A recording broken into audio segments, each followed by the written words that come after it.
Welcome everybody. Welcome back to a post-game Bach victory video.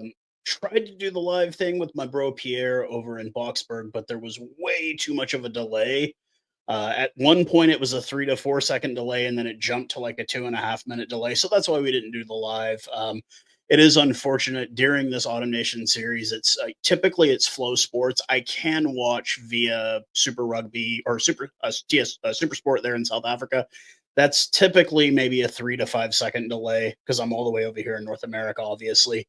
But with Flow Sport, it's typically either dead set ahead or very, very minimally behind. And I didn't have that option because Flow Rugby is not showing the Autumn Nation series this year. It's only Peacock, and their coverage is deplorable. I had to deal with the Scottish feed the entire game, ladies and gentlemen. So I just decided to not go live.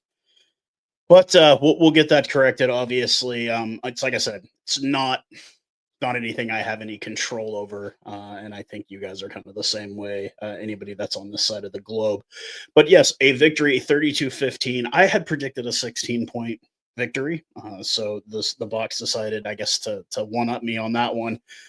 So the first like 2 minutes of the game, I was having technical issues. I did cut back in to see the Makazole Mpipi try at the 3rd minute, and Pollard does miss the conversion just left, so he's 1-0 of 1 kicking, and it's 5-0 at that point. 7 minutes later, there's a not rolling away penalty on the Springboks. Finn Russell is getting ready to kick, and then the official decides to go to the TMO, and you find out that there's a crocodile roll by Cummings, and that's a yellow, but it goes to the bunker. And I don't know if I necessarily agree with it. Like, it kind of seemed awkward, but I also don't want to second guess the TMO. I don't want to be that guy. I think we can all be that guy sometimes, and I just didn't want to be. But 6 minutes later, there is a penalty on the Springboks. Finn Russell does elect to kick. Finn Russell was money for the day, 1 of 1 so far. So it's 5-3, 16 minutes into this. And then we find out right after that the Cummings yellow card has been upgraded to the red. But with these new rules, it's only a 20-minute card now. I guess because people got upset about it. Certain teams that feel like it ruined their chances. Don't break the rules. Don't break the rules. If you get a red card, you should be done. Your team should have to pay for that. But that's just my personal opinion in all of it. I'm a little old school when it comes to that. The 19th minute, the Bucks do draw a scrum penalty, and then they knock the ball on the restart. There were just that first 40 minutes was just terrible by the Springboks. The 20th minute, Moody gets a penalty for not releasing the ball, and Finn Russell kicks from about 40 meters out, and he nails it. Of course, it's Finn Russell. Microphone is very sensitive here. 29th minute, a lineout is overthrown by Bongi Manombi, but Thomas Tutoy picks it up and crosses out left. Pollard does nail the conversion, so it is now 12-6 at the 29th minute. 31st minute, I brought this up over on the other app. Like, I get it. It was his 50th cap. Give him the start. But, like, man, he's so much more of an impact off the bench. When he starts, he's just not the same guy. Like, we know what we get from Quokka Smith in the last 20 minutes of a game when he comes off the bench. We're going to get a crap ton of tackles. We're going to get stripped balls.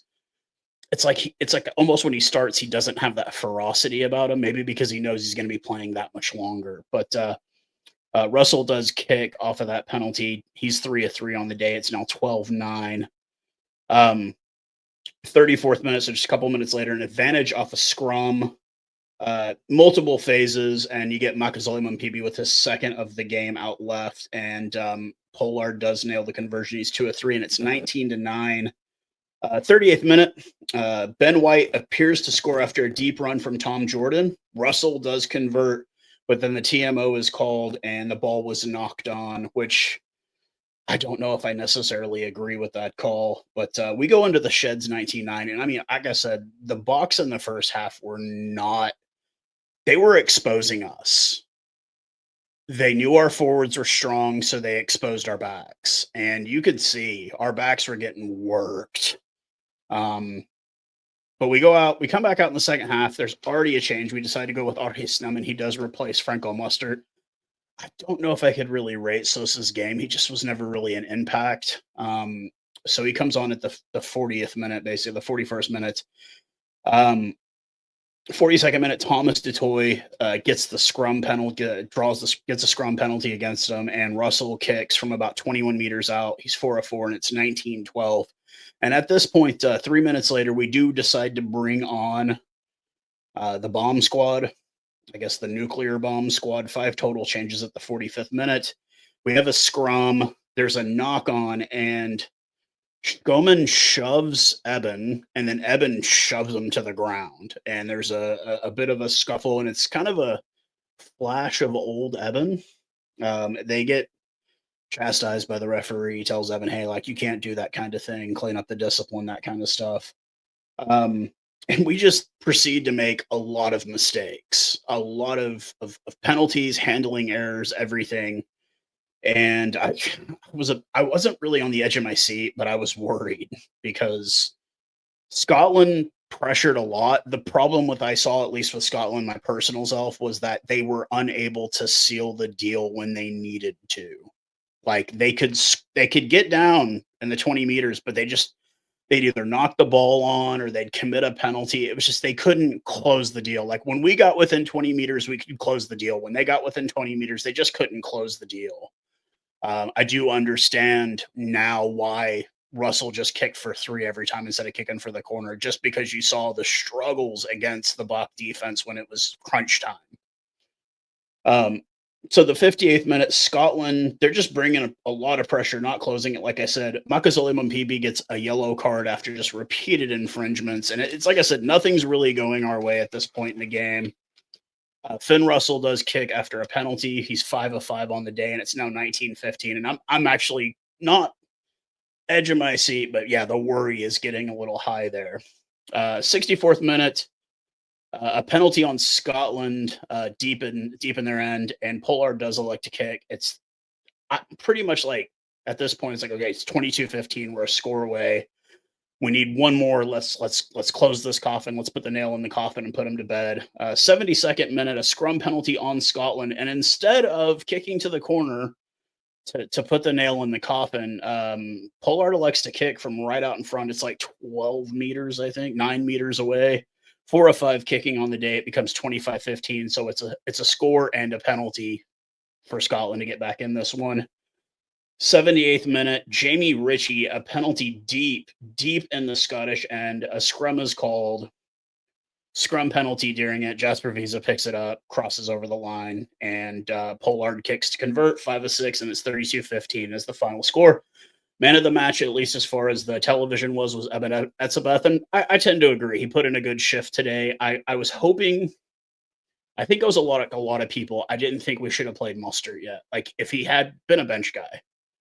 He's coming back from injury. He's going to need time to get back into form, but they decided to start him in this game for some odd reason. And I'd say the bomb squad saved us, but they were on their heels for the good 20 minutes when they finally came on.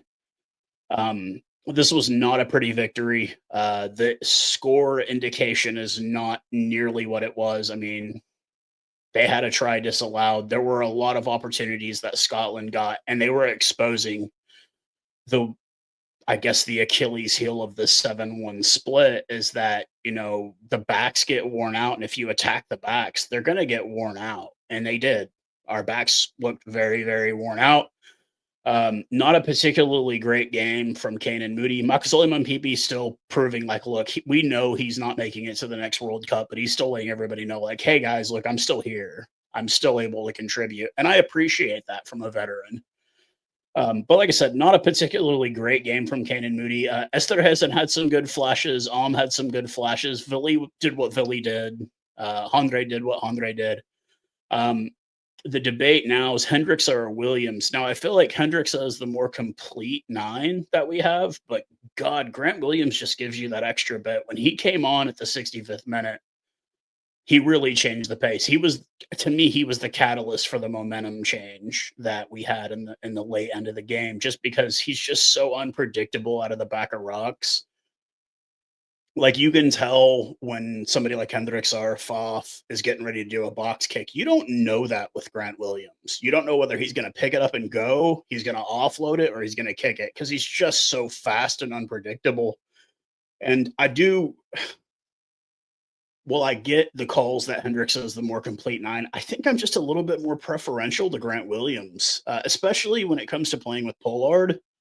I'd rather have Hendrickson with somebody like Manny Libok, not just because he can kick, but just because I just kind of feel like he works a little bit better with Libok being an attacking 10 as opposed to what Pollard is, which is a little bit more of a defensive 10. And I think Grant Williams adds that oomph to it. He has that oomph factor to it. And so, like I said, we have a lot to clean up. This was not a great victory. We did get the win. Cool. We're 1-0. The Southern Hemisphere is 4-0 this weekend on the tour. We got a lot to clean up, and we've got a lot to do before we play England next. And hopefully, the boys know the seriousness in this game, and we take it seriously as we do every game. But you guys let me know what you think in the comment section. How did you feel about the game? Did you feel like it was a well played game, or you like me? Do you feel like, man, that was a really ugly win? And I hate those. I hate those wins where you win and you kind of feel like, oh, did we really deserve to win? But I tip my hat to Scotland. Great defensive effort on their part. They really put us on our heels a lot, and that's what you like to see. You like to see that in a good test rugby game. You like to see teams be challenged, and they definitely challenged us many times in the last 80 minutes. So, you guys, like I said, once again, thank you guys for watching, and subscribe and share this around, man. I'm trying to kind of boost my numbers up a little bit here, try to get more over here on YouTube for you guys. I know that I've been a lot more active on TikTok just because it's kind of a newer and it's a younger kind of crowd, but I do enjoy doing these. And yeah, we'll see each other next week, guys. Cheers.